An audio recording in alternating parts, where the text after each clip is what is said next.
Hello guys and welcome to Civil Staff Teaching Exams. My name is Hitesh and we are continuing our foundation series.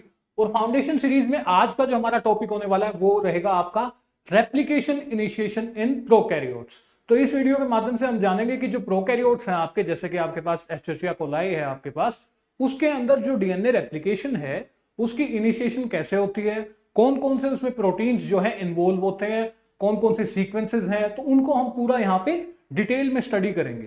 Okay, सो आइए बिना किसी देरी के हम शुरू करते हैं आपका replication initiation in case of prokaryotes.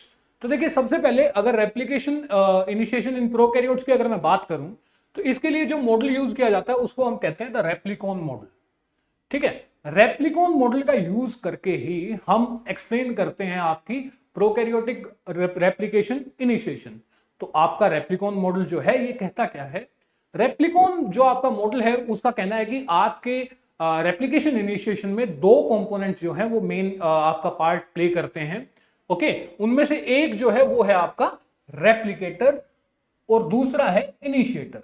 Okay, अब देखिए रेप्लिकेटर क्या है, इनिशिएटर क्या है, इसको जानना भी बहुत जरूरी है। रेप्लिकेटर जो है ये आपके डीएनए की एक सीक्वेंस है। फॉर एग्जांपल अगर मैं यहाँ पे हमें पता है जो आपके बैक्टीरिया हैं, जो प्रोकैरियोट्स हैं आपके, उनका सर्कुलर डीएनए होता है। इनके ऊपर बेसिकली जहां पे रेप्लिकेशन शुरू होती है उस साइट को बोलते हैं ओरी या फिर ओरिजिन ऑफ रेप्लिकेशन। ओके, सो यहां पे जैसा कि आप देख सकते हैं यहां पे आपके पास प्रोकैरियोट के डीएनए में एक सीक्वेंस होती है जिसको हम बोलते हैं रेप्लिकेटर। तो रेप्लिकेटर क्या है आपकी? रेप्लिकेटर वो सीक्वेंस है जहां से आपकी डीएनए रेप्लिकेशन की जो प्रोसेस है वो इनिशिएट होती है। हालांकि ओरिजिन ऑफ रेप्लिकेशन और रेप्लिकेटर लगते बिल्कुल सिमिलर से हैं, बिल्कुल एक जैसे वर्ड लगते हैं आपको, क्योंकि ओरी का मतलब भी ये है, ओरिजिन ऑफ रेप्लिकेशन, वो साइट जहां से आपकी रेप्लिकेशन जो है वो शुरू हो रही है। रेप्लिकेटर भी वही है, रेप्लिकेटर भी सीक्वेंस वही है, जो ऐसी सीक्वेंस जो कि आपकी डीएनए रेप्लिकेशन इनिशिएशन में आपकी हेल्प कर रही है। तो इन दोनों में डिफरेंस क्या है? देखिए डिफरेंस ये है, मान लीजिए कि यहां पे ये आपका पूरा रेप्लिकेटर है, ये पूरी रेप्लिकेटर सीक्वेंस है, इसमें अलग अलग कंपोनेंट्स होते हैं जो हम आगे स्टडी करेंगे। ओरी जो है इसका एक छोटा सा पार्ट होता है। लगा लीजिए ये जो है आपका, ये ओरी है और ये जो पूरा है ये क्या है आपका? रेप्लिकेटर है। तो ये डिफरेंस होता है आपके ओरिजिन ऑफ रेप्लिकेशन ओरी और रेप्लिकेटर में। रेप्लिकेटर जो है एक बड़ी सीक्वेंस को नाम दिया जाता है, जबकि जो ओरी है वो उसके ऊपर एक सेगमेंट या एक यू कैन से एक सीक्वेंस का सेगमेंट है जहां से आपकी रेप्लिकेशन शुरू होती है। तो हमारे पास यहां पर आपके पास रेप्लिकेटर होता है, रेप्लिकेटर के ऊपर बाइंड क्या करता है? बाइंड करता है एक प्रोटीन। यूजुअली एक प्रोटीन नहीं होता, आपका प्रोटीन कॉम्प्लेक्सेस होते हैं, अलग अलग तरह के प्रोटीन आते हैं। तो उन प्रोटीन्स को बोला जाता है, यहां पे एक ही प्रोटीन का नाम लेंगे, वो है इनिशिएटर। तो इनिशिएटर प्रोटीन क्या करता है आपका? वो बाइंड करता है रेप्लिकेटर पे, रेप्लिकेटर सीक्वेंस पे आपका इनिशिएटर प्रोटीन बाइंड करेगा और इसके बाद जो है यहाँ पे रेप्लिकेशन बबल बनेगा। रेप्लिकेशन बबल बड़ा ही सिंपल सा है, जैसे आपके पास यहाँ पे ये डीएनए है, ये डीएनए यहां से ऐसे ओपन हो जाएगा। ठीक है, तो ये जो छोटा सा स्टार्टिंग में लगभग 20 बेस पेयर के आसपास जो डीएनए है वो अनवाइंड होता है, उसको हम बोलते हैं रेप्लिकेशन बबल। ठीक है, तो यहां पे ये है आपके पास रेप्लिकेटर। रेप्लिकेटर की डेफिनेशन क्या है? देखिए, it is a cis acting DNA sequence which is sufficient to direct the initiation of DNA replication. Initiator जो है ये वो प्रोटीन्स होते हैं जो आपके रेप्लिकेटर सीक्वेंस के ऊपर बाइंड करेंगे। तो ये था आपका यहाँ पे रेप्लिकेटर और इनिशिएटर। ये है आपका basically you can say the replicon model. तो आइए इसको डिटेल में जानते हैं कि आपका सबसे पहले हम जो पार्ट उठाएंगे वो होगा आपका रेप्लिकेटर का। तो यहां पे सबसे पहले हम देख रहे हैं आपका जो रेप्लिकेटर है वो क्या होता है, उसके अंदर क्या क्या सेगमेंट होते हैं। तो इसमें प्रोकैरियोट का, जैसे कि आपको पता है, बेस्ट एग्जांपल हम एस्चेरिचिया कोलाई को ही लेके चलेंगे, ई कोलाई का हम एग्जांपल लेके चल रहे हैं। तो अगर रेप्लिकेटर की बात की जाए तो रेप्लिकेटर अगेन एक है तो डीएनए सीक्वेंस ही, और रेप्लिकेटर जो है इसके इस डीएनए के दो पार्ट होते हैं, यू कैन से दो सेगमेंट्स में डिवाइडेड आपका। यहां पे एक तो होती है आपकी बाइंडिंग साइट फॉर इनिशिएटर, एक तो जैसे कि ये आप देख सकते हैं ये एस्चेरिचिया कोलाई ई कोलाई का जो है आपका रेप्लिकेटर है। तो यहां पे आपके पास दो तरह की साइट्स होती हैं, एक तो बाइंडिंग साइट फॉर इनिशिएटर, ऐसे ही साइट्स जिनके ऊपर आके इनिशिएटर प्रोटीन जो है आपका बाइंड करेगा, उन साइट्स को बोलते हैं द 9 मर साइट्स। तो जैसा कि आप यहां देख सकते हैं, यहां पे आपके पास 5 होती हैं, 1 2 3 4 और 5। 5 9 साइट्स हैं आपकी, ये क्या होती हैं? ये बाइंडिंग साइट्स होती है इनिशिएटर प्रोटीन की। इनिशिएटर प्रोटीन जो है आपकी 9 साइट्स के ऊपर आके बाइंड करेगा, ठीक है। उसके बाद बात करते हैं दूसरा, जो दूसरा सेगमेंट है आपका रेप्लिकेटर का, जो दूसरा पार्ट है वो है द एटी रिच रीजन। देखिए समझिए, एटी रिच रीजन मतलब कि इसके अंदर एडेनाइन और थाइमिन के जो ये, या फिर थाइमिन या एडेनाइन के जो ऐसे बेस पेयर्स हैं वो ज्यादा हैं, वो रिच है, एटी रिच रीजन। तो यहां पे आपके पास एडेनाइन और थाइमिन या थाइमिन और एडेनाइन के जो बेस पेयर्स हैं वो ज्यादा हैं। तो जहां पे जो हमें पता है, देखिए दो तरह के आपके बेस पेयर होते हैं, या तो आपका जी सी होगा या ए टी होगा। तो हमें पता है कि जी और सी, ग्वेनाइन और साइटोसिन के बीच में 3 हाइड्रोजन बॉन्डिंग होती है और एडेनाइन और थाइमिन के बीच में सिर्फ 2। तो अगर आपसे पूछा जाए कि किन को ब्रेक करना आसान है, जीसी बॉन्ड को या एसी एटी बेस पेयर को, तो कौन से बेस पेयर को तोड़ना आसान रहेगा? तो बड़ा ही सिंपल है, यहां पे आपके पास एटी जो है ये इसको ब्रेक करना इजी होता है, क्योंकि इसके अंदर जैसा कि मैंने बताया आपके सिर्फ 2 ही हाइड्रोजन बॉन्ड्स हैं, जिसकी वजह से इसको तोड़ने में उतनी एनर्जी नहीं लगेगी आपकी जितनी की जीसी में लगेगी। इनफैक्ट जिन डीएनए के अंदर आपका जीसी कंटेंट ज्यादा होता है, जीसी कंटेंट ज्यादा होगा तो उनका मेल्टिंग पॉइंट जो है वो अप चला जाता है। 80 पॉइंट है तो मेल्टिंग पॉइंट कंपेरेटिवली आपका कम रहेगा। तो जो 80 रिच रीजन है ये आपका, इसकी जो 13 मर्ज साइट्स होती हैं उनको बोला जाता है the 80 rich region. 13 merge sites जो है आपकी 3 होती हैं, ये आपकी पहली है, ये दूसरी है, ये तीसरी है। तो ये पूरा रेप्लिकेटर आपका, जैसा कि आप देख सकते हैं, आपका ये 245 बेस पेयर लॉन्ग है और यहां पे ये वाला जो रीजन है आपका, ये है आपका 80 रिच, और ये वाला जो सेगमेंट है आपका यहां 9 मर्ज साइट्स वाला, ये है आपकी बाइंडिंग साइट। बाइंडिंग साइट किसके लिए? आपके इनिशिएटर प्रोटीन के लिए। तो काफी सिंपल है, ये था आपका रेप्लिकेटर। रेप्लिकेटर जो है सिर्फ प्रोकैरियोट में नहीं प्रेजेंट होते यूकैरियोट के केस में भी है, उनमें भी यूजुअली 2 ही तरह के साइट्स मिलेंगे आपको, अगेन 80 रिच रीजन और बाइंडिंग साइट फॉर इनिशिएटर। जब हम नेक्स्ट वीडियो में हम ये पढ़ेंगे कि आपका रेप्लिकेशन इनिशिएशन यूकैरियोट्स के केस में कैसे होता है, तो उसमें भी आप देखेंगे कि आपकी ये दोनों सेगमेंट्स जो हैं सेम रहेंगे, binding site for initiator protein and the 80 rich region, ये आपके सेम रहने वाले हैं। तो इसी के साथ आगे चलते हैं। अब देखिए अगली चीज क्या आ गई, हमने रेप्लिकेटर पढ़ लिया, अब हम कर रहे हैं द इनिशिएटर प्रोटीन। ठीक है, इनिशिएटर प्रोटीन जो है एक्चुअली में इसके अंदर एक से ज्यादा प्रोटीन्स भी हो सकते हैं। इनिशिएटर जस्ट एक यू कैन से लेबल है उनके लिए, ऐसे प्रोटीन जो आपके रेप्लिकेटर साइट पे जुड़ेंगे और वहां पे डीएनए रेप्लिकेशन का इनिशिएशन करवाएंगे। कैसे करवाएंगे? By forming the replication bubble. ये क्या करवाएंगे? आपका रेप्लिकेशन बबल बनाएंगे। कैसे बनाएंगे ये हम देखते हैं। तो सबसे पहले इनके बारे में थोड़ा सा जान लेते हैं। ई कोलाई के केस में आपका जो इनिशिएटर प्रोटीन होता है वो होता है आपका डीएनए ए। जो डीएनए ए है वो क्या है? आपका इनिशिएटर प्रोटीन है। जैसा कि आप देख सकते हैं जो डीएनए ए है इसके अंदर 2 डोमेन आपके प्रेजेंट होते हैं। इसके अंदर आपके पास 2 डोमेन प्रेजेंट होते हैं और ये यूजुअली आपको ओलिगोमर स्टेट में देखने को मिलेगा। ठीक है, ये किस स्टेट में आपको देखने को मिलेगा? ओलिगोमर। जैसा कि आप यहां पे देख सकते हैं, ये आपका एक डीएनए ए है, ये दूसरा है, ये तीसरा है और ये फोर्थ है। तो जैसा कि आप देख सकते हैं कि ओलिगोमर फॉर्म में आपका जो डीएनए ए इनिशिएटर प्रोटीन है वो मिलता है आपको, और ये बाइंड कहां करता है? आपका रेप्लिकेटर साइट पे। तो डीएनए ए इनिशिएटर प्रोटीन के पास आपके पास 2 डोमेन्स होते हैं। Okay, 2 domains. पहला डोमेन क्या करता है? हम एक बार थोड़ा सा वापस चलते हैं। जैसा कि देखिए 2 डोमेन है, तो यहां पे भी 2 साइट्स हैं आपके पास। तो 2 डोमेन है, तो पहला डोमेन तो आपका इसको अनवाइंड करने में हेल्प करेगा और दूसरा जो है वो यहां पे बाइंडिंग में हेल्प करेगा।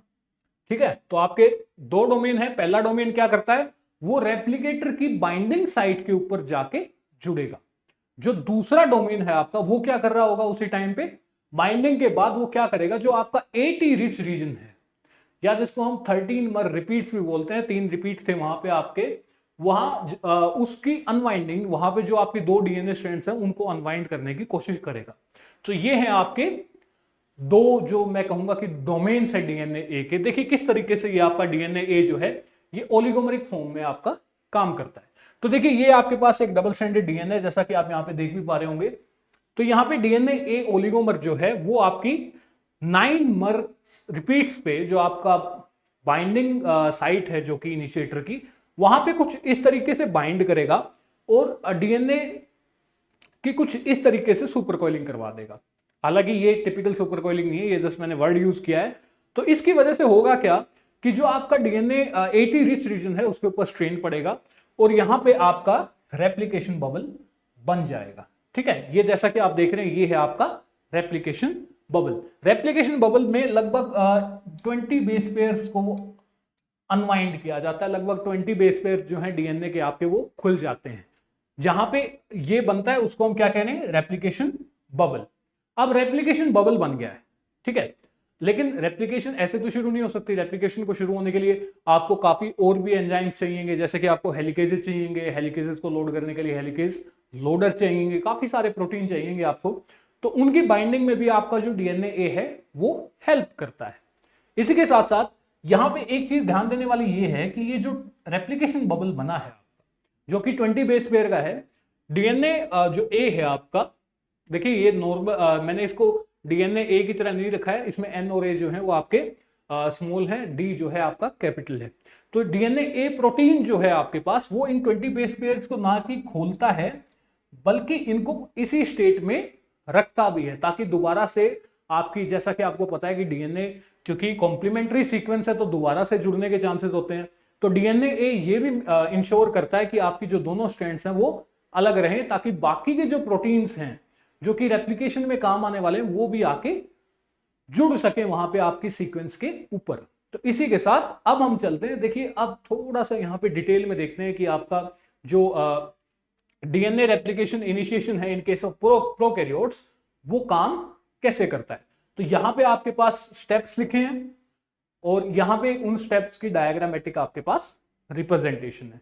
सो इसी के साथ कंटिन्यू करते हैं। देखिए सबसे पहले जैसा कि आप देख पा रहे हैं हमारे पास एक डबल स्ट्रैंडेड यहां पे डीएनए अवेलेबल है और ये है आपकी रेप्लिकेटर साइट। हमने अभी पढ़ा कि प्रोकैरियोट के केस में आपके दो रीजन होते हैं, 80 रिच रीजन जहां पे 13 मर के 3 रिपीट्स हैं। तो जैसा कि आप यहां देख सकते हैं 13 मर के आपके पास 3 रिपीट यहां पे अवेलेबल है। उसके बाद दूसरा क्या आता है, वो है आपका the binding site for initiator, वो उसमें होते हैं आपके 9 मर रिपीट्स। तो 9 मर रिपीट्स यहां पे आपके पास 5 है 9 मर रिपीट्स। 9 मर रिपीट्स के ऊपर सबसे पहली चीज जो होने वाली है, जैसा कि आप यहां पे देख भी सकते हैं, the initiator binds to the 9 mer sites and 13 मर रिपीट्स ऑन द रेप्लिकेटर। तो देखिए बाइंडिंग तो सिर्फ आपकी 9 मर पे होगी, 13 मर को तो अनवाइंड करेगा। तो यहां पे आपका जैसा कि आप देख सकते हैं यहां पे ओलिगोमर बन गया है। डीएनए ए जो है ये एटीपी के साथ अटैच होता है, इसके अंदर ट्रिपल एटीपी डोमेन्स होते हैं जिसका यूज करके ये आपका एटीपी से बाइंडिंग करता है। ओके, सो आपका डीएनए ए जो है वो एटीपी के साथ बाउंड फॉर्म में आएगा यहाँ पे, और जो बाइंडिंग साइट है जिसको हम 9 मर रिपीट्स कह रहे हैं वहां पे बाइंड करेगा। तो यहां पे आपके पास बाइंडिंग हो चुकी है। उसके बाद क्या हो रहा है यहां पे देखते हैं, the unwinding of 20 base pairs at 13 mer site. जो आपकी 13 मर साइट है जिसको हम 80 रिच रीजन भी बोलते हैं, वहां पे 20 बेस पेयर्स जो हैं वो डीएनए अनवाइंड हो जाएगा। ऐसा होता कैसे है, देखिए हमने यहां पे देखा था कि जो आपका डीएनए ए है वो कुछ इस तरीके से आपके डीएनए के साथ बाइंड करता है, जिसकी वजह से यहाँ पे 80 रिच रीजन है उनके ऊपर स्ट्रेन पड़ने की वजह से वो खुल जाते हैं। सो सेम चीज यहाँ पे हो रही है, बट यहाँ पे आपकी एक 2D रिप्रेजेंटेशन है, इसलिए आप इस चीज को कॉम्प्रहेंड नहीं कर पाएंगे। तो जैसा कि आप देख सकते हैं यहाँ पे आपका जो इनिशिएटर प्रोटीन है डीएनए ए ओलिगोमर है, उसने यहाँ पे आपका जो 20 बेस पेयर्स हैं उसको अनवाइंड कर दिया है और आपका रेप्लिकेशन बबल जो है बन गया। देखिए रेप्लिकेशन बबल जो है वो बनना सबसे पहला स्टेप है आपके यहाँ पे। ओके, इसके बाद अगर मैं बात करूं तो इसके बाद क्या होगा, देखिए यहां पे आपके 2 स्टेप्स हो चुके हैं, आपका स्टेप ए हो चुका है, स्टेप बी हो चुका है। अब स्टेप सी में 2 प्रोटीन्स की लोडिंग होती है। आपकी 2 प्रोटीन्स की लोडिंग होगी। वो 2 प्रोटीन्स कौन से होंगे, पहली बात तो हेलिकेजेस होंगे और दूसरी बात हेलिकेजेस को लोड करने के लिए भी कोई चाहिए ना, क्योंकि मैंने आपको, अगर आपने पिछली वीडियो देखी तो मैंने आपको बताया था कि हेलिकेज का स्ट्रक्चर कुछ इस तरीके का होता है। वो हेक्सामेरिक प्रोटीन है और एक रिंग शेप का है। तो रिंग को अगर आपको ऑब्वियसली डीएनए के ऊपर लोड करना है तो आपको रिंग को खोलना पड़ेगा। और ओपन करने के बाद ही आप उसको डीएनए के ऊपर लोड कर पाएंगे। तो इस केस में जो आपका हेलिकेज है, हेलिकेज कौन सा होता है? ई कोलाई के केस में इसको बोलते हैं हम डीएनए बी। तो जो आपका हेलिकेज है उसको लोड करने के लिए आपको हेलिकेज लोडर भी चाहिए। हेलिकेज लोडर आपका होता है डीएनए सी। तो ये आपके ए बी सी है। डीएनए ए जो है वो आपका इनिशिएटर प्रोटीन है, डीएनए बी जो है वो आपका हेलिकेज है, डीएनए सी है वो आपका हेलिकेज लोडर है। तो यहां पे होगा क्या कि दो प्रोटीन्स की लोडिंग होगी, जैसा कि आप यहां पे देख सकते हैं। यहां पे आपके पास डीएनए हेलिकेज भी है, डीएनए बी की रिप्रेजेंटेशन है जो कि, और डीएनए हेलिकेज लोडर भी है जो उसको लोड करने के लिए यहां पे आया है, डीएनए सी। तो आपको आसान है याद रहने में, डीएनए ए बी सी। ए सबसे पहले कौन आएगा? डीएनए ए जो कि आपका इनिशिएटर है, फिर डीएनए बी जो कि हेलिकेज है, सी जो कि हेलिकेज लोडर है, वो डीएनए आपका सी है। उसके बाद यहाँ पे ये जो है हेलिकेजेस जो है ये दो आएंगे, क्योंकि अगेन जब आपका रेप्लिकेशन बबल कुछ इस तरीके से बनेगा तो फर्दर अनवाइंडिंग के लिए तो आपको हेलिकेज की जरूरत पड़ेगी ना। तो हेलिकेज एक यहाँ पे और एक यहाँ पे, ये इस डायरेक्शन में चलता रहेगा और ये इस डायरेक्शन में चलता रहेगा आपका। तो इस चीज के लिए आपको दो हेलिकेजेस की यहाँ पे जरूरत पड़ेगी, दोनों की लोडिंग यहीं पे की जाएगी। सो इसी के साथ जैसा कि आप यहाँ देख सकते हैं आपके हेलिकेजेस और हेलिकेज लोडर जो है वो आ चुके हैं। और इसके बाद लोडिंग होती है दो प्रोटीन्स की, कौन से? हेलिकेज लोडर और हेलिकेजेस की। तो यहाँ पे जैसा कि आप देख सकते हैं दोनों जो है आपके डीएनए के ऊपर जुड़ चुके हैं। तो यहां तक आई होप कि आपको समझ में आ गया होगा। एक बार फटाफट देखिए, इसके बाद जो नेक्स्ट चीज होने वाली है वो क्या होगी, वो थोड़ी सी कॉम्प्लेक्स होगी। देखिए जैसे ही हेलिकेजेस जो हैं, मैंने एक वीडियो बनाई थी जिसमें मैंने बताया था कि डीएनए रेप्लिकेशन फोक पे कौन सी इंटरेक्शंस होती हैं। तो उसमें दूसरी जो इंटरेक्शन थी वो मैंने बताया था कि जो आपके हेलिकेजेस हैं ये इंटरेक्ट करते हैं प्राइमेजेस के साथ। ये किसके साथ इंटरेक्ट करेंगे? ये इंटरेक्ट करते हैं आपके प्राइमेजेस के साथ। सो जो हेलिकेज है, जैसे ही हेलिकेज की लोडिंग कंप्लीट होती है वो अपने बडी को बुला लेता है। उसका बडी कौन है यहाँ पे? प्राइमेज। तो हेलिकेज की लोडिंग होने के बाद अगली जो चीज होने वाली है कि हेलिकेज जो है वो प्राइमेजेस के साथ इंटरेक्ट करेगा और प्राइमेजेस की लोडिंग करवाएगा। अभी तक अगर आप ध्यान दें तो अभी तक कोई भी जो प्रोटीन है वो यहां से गया नहीं है। डीएनए ए भी आपका यही है, डीएनए ए भी आपका यही है जो कि आपका इनिशिएटर प्रोटीन था, डीएनए बी भी यही है और डीएनए सी भी यही है जो कि हेलिकेज और हेलिकेज लोडर थे आपके। अब इन्होंने एक नए प्रोटीन को यहां पे इनवाइट किया है। उस प्रोटीन का नाम क्या है?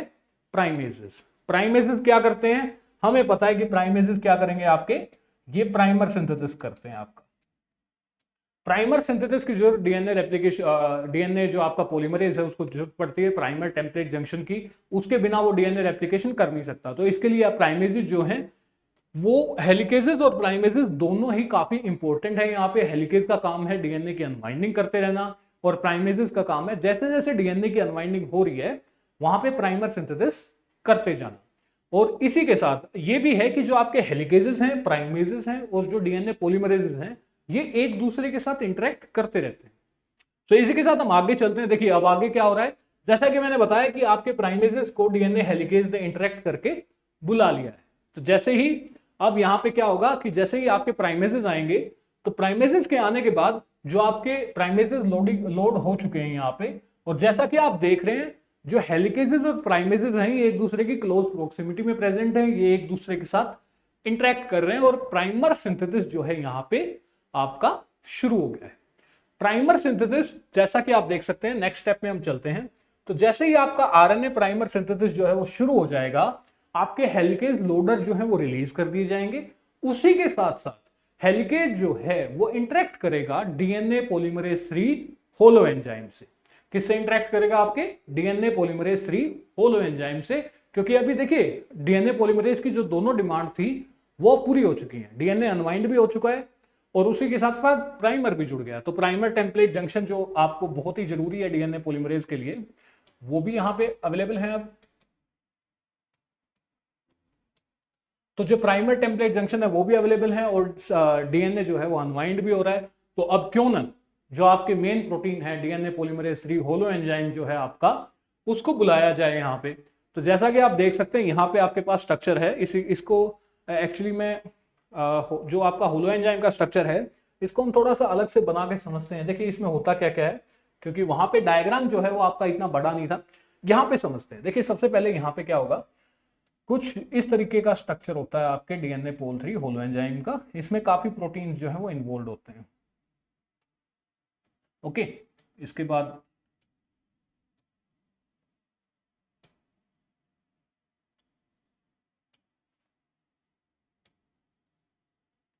तो जैसा कि आप देख सकते हैं कुछ इस तरीके का स्ट्रक्चर होता है। इसमें काफी सारे प्रोटीन डीएनए होलो एंजाइम में आपके इन्वॉल्व होते हैं। हम नीचे से शुरू करते हैं। ये है आपके पास स्लाइडिंग क्लैंप। ये क्या है आपके पास यहाँ पे, स्लाइडिंग क्लैंप। तो स्लाइडिंग क्लैंप जो है, स्लाइडिंग क्लैंप जो है वो क्या करती है, वो डीएनए पॉलीमरेज की प्रोसेसिविटी को बढ़ाती है। तो स्लाइडिंग क्लैंप को लोड करने के लिए आपको क्या चाहिएगा, स्लाइडिंग क्लैंप लोडर। तो यहां पे ये वाला जो सेगमेंट है, ये जो आप चीज देख रहे हैं,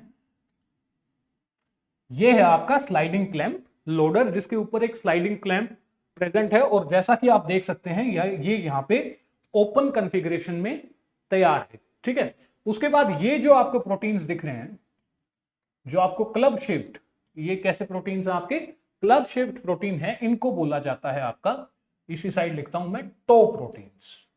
okay, two proteins. Two proteins का काम क्या है कि जो आपका डीएनए पॉलीमरेज 3 है, ये हैं आपके डीएनए पोल 3। 3 होते हैं जो डीएनए पॉलीमरेज 3 होलो एंजाइम है, उसके अंदर 3 कॉपी प्रेजेंट होती हैं आपकी। तो पहली तो यहां पे है, दूसरी येरी और तीसरी येरी, और ये सारी की सारी जो है टो प्रोटीन की मदद से स्लाइडिंग क्लैंप के साथ यहां पे जुड़ी हुई हैं। तो ये है आपका डीएनए पॉलीमरेज 3, और इसकी हमें पता है कि 3 कॉपी हमारे पास यहाँ पे प्रेजेंट है। इसी के साथ साथ जो टो प्रोटीन है, इसका ये वाला जो सेगमेंट है, इस सेगमेंट को बोलते हैं लिंकर। यहां पे एक चीज आपको समझनी जरूरी होगी, जो टो प्रोटीन है और जो लिंकर है, ये हाईली फ्लेक्सिबल प्रोटीन्स होते हैं। हाईली फ्लेक्सिबल प्रोटीन्स मतलब, क्योंकि देखिए डीएनए पॉलीमरेजेस को जगह चेंज करनी पड़ती है। लीडिंग स्ट्रैंड पे तो कोई दिक्कत नहीं होती आपको, लेकिन जो लैगिंग स्ट्रैंड है वहां पे आपको पोजीशन बार बार बदलनी पड़ती है। डीएनए पॉलीमरेज जुड़ता है, हटता है, फिर दोबारा ज्वाइनिंग होती है। तो इसलिए जो आपके टो प्रोटीन्स हैं, इनका हाईली फ्लेक्सिबल होना जरूरी है, और इनके जो फ्लेक्सिबल पोर्शन है उनको बोला जाता है द लिंकर सेगमेंट। ये वाला जो आपका सेगमेंट है नीचे वाला, तीनों का ही, वो क्या कहलाएगा आपका, लिंकर। तो ये होता है आपका structure DNA polymerase 3 holo enzyme का। मैंने यहाँ पे लगभग सारी यूनिट्स जो है कवर कर दी है कि कौन कौन सी यूनिट यहाँ पे होती है। इसी के साथ वापस आते हैं। तो जैसा कि मैंने बताया, प्राइमेजेस आ चुके हैं, अब हेलिकेज लोडर जो है वो अपना काम कर चुके हैं, उन्होंने हेलिकेज को लोड कर दिया है, अब वो निकल चुके हैं यहां से। इसी के साथ साथ जो आपका इनिशिएटर है, इनिशिएटर का काम अब जो है कंप्लीट हो चुका है।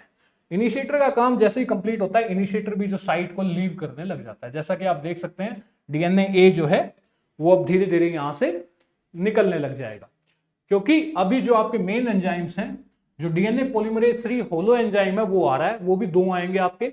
एक 2 रेप्लिकेशन फोक है आपके पास, ये आपकी पहली रेप्लिकेशन फोक है, ये आपकी दूसरी रेप्लिकेशन फोक है। तो हर रेप्लिकेशन फोक पे आपको एक डीएनए पॉलीमरेज 3 होलो एंजाइम देखने को मिलेगा। तो जैसे ही इनकी लोडिंग हो जाएगी, ओके, उसके बाद जो है आपका क्या होगा, यहां पे देखते हैं। आइए, जो प्राइमेजेस हैं वो लीडिंग स्ट्रैंड और लैगिंग स्ट्रैंड पे अपना काम करने लग जाएंगे, और आपकी जो डीएनए रेप्लिकेशन की प्रोसेस है वो दोनों तरफ शुरू हो जाएगी, इस तरफ से भी और इस तरफ से भी। सो इस तरीके से आपका डीएनए रेप्लिकेशन जो है प्रोकैरियोट्स के केस में इनिशिएट किया जाता है using the initiator protein DNA A and the replicator sequence. So I hope कि आपको यहां तक कोई भी डाउट नहीं होगा। अगर आपको कोई भी डाउट है तो आप नीचे कमेंट करके पूछ सकते हैं, वहां पे आपके डाउट का सॉल्यूशन दिया जाएगा। सो आई होप कि यहां तक सब समझ में आ गया आपको। काफी सिंपल था, देखिए वैसे इतना मुश्किल नहीं है बिल्कुल। अगेन फाउंडेशन सीरीज है तो फाउंडेशन का था, इसमें ज्यादा कुछ डीप में है भी नहीं। सो इसी के साथ हमारी वीडियो जो है यहीं पे खत्म होती है। मैं आपको बताना चाहूंगा कि हमारे CSIR नेट दिसंबर 2024 के बैचेज जो हैं वो जुलाई 20 से शुरू हो चुके हैं। इनके अगर आप अभी भी रजिस्टर करना चाहते हैं तो आप डिस्क्रिप्शन में दिए गए नंबर पे या लिंक पे कॉल कर सकते हैं, क्लिक कर सकते हैं, और इसकी जानकारी आप पा सकते हैं। इसमें आपके पास ऑनलाइन और ऑफलाइन दोनों तरह के कोर्सेज अवेलेबल हैं। आप ऑनलाइन भी ज्वाइन कर सकते हैं, ऑफलाइन भी ज्वाइन कर सकते हैं। इसमें आपको कंप्लीट स्टडी मटेरियल दिया जाएगा, आपकी रेगुलर क्लासेस होंगी, आपके वीकली टेस्ट होंगे, आपकी टेस्ट सीरीज दी जाएंगी, आपको यूनिट वाइज क्वेश्चंस भी दिए जाएंगे, doubt solving lessons doubt solving sessions होंगे आपके, और फिर मॉक टेस्ट जो है वो आपके आखिर में होंगे। 6 महीने का आपका ये कोर्स रहेगा, जो कि आपके वो टारगेट करेगा CSIR नेट दिसंबर 2024 के लाइफ साइंसेस के एग्जाम को।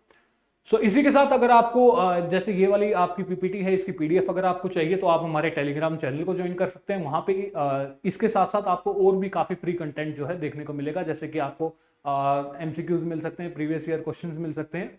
तो उसके लिए उसका आप टेलीग्राम चैनल को ज्वाइन करें, जिसका लिंक यहाँ पे दिया गया है। इसी के साथ साथ डिस्क्रिप्शन में भी आपको हमारे टेलीग्राम चैनल का लिंक मिलेगा। एंड आई होप कि आपको जो वीडियो है पसंद आई होगी। अगर आपको पसंद आई है तो प्लीज लाइक कीजिए, subscribe to the channel and press the bell notification so that whenever a new video is uploaded you will get notified. Thank you.